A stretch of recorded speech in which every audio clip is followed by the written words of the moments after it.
So I read Nullification by Tom Woods. This is the second Tom Woods book I read, and it was pretty good. I enjoyed it. He talks about his writing style a lot, or at least I listen to him talk about it a lot because I listen to a lot of what he does, a lot of his podcasts, and he does write very well because he writes very concise. He doesn't.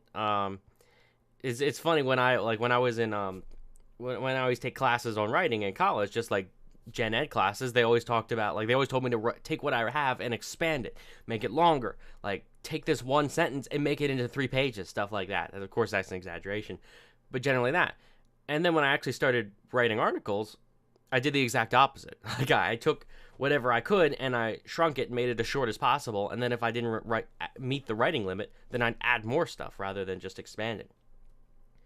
But Tom Woods, I like how Tom Woods, he writes concisely. Like, there is no fluff to it. It's just, this is what it is. This is like, this is the information you need to know, and that's it. Like, I like that kind of writing. It doesn't waste your time at all, especially when I'm trying to read as much as I can, take in as much information as I can.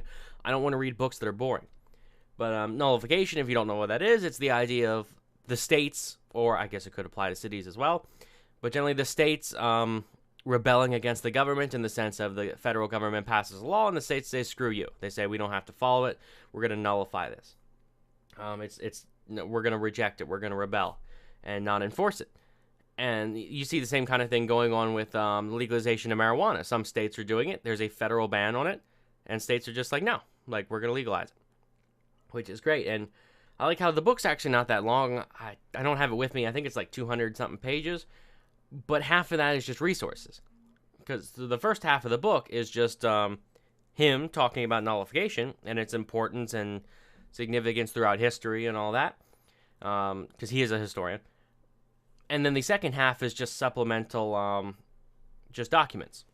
Now, I have a hard time, I read everything. Like, I read the notes to all the books. I go through, I scroll through the references for other things to read. I read pretty much everything but the index of the books I read.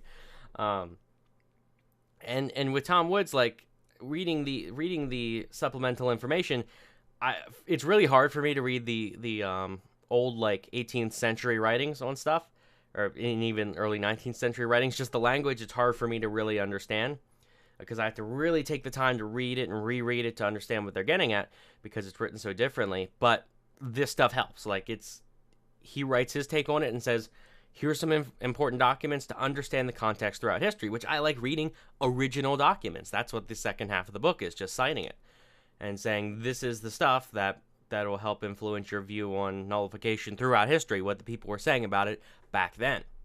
So I do recommend it. It's great. Like, I love the kind of books where they take one subject and then they just go into detail. And Tom Woods is one of the few people that can go into detail without adding fluff to it, without wasting your time. So yeah, I highly recommend it. It's great. Let me know if you've read it. Let me know in the comments what you think of it if you've read it, or any of his other books. Like the video if you enjoyed. Subscribe for more. And thanks for watching.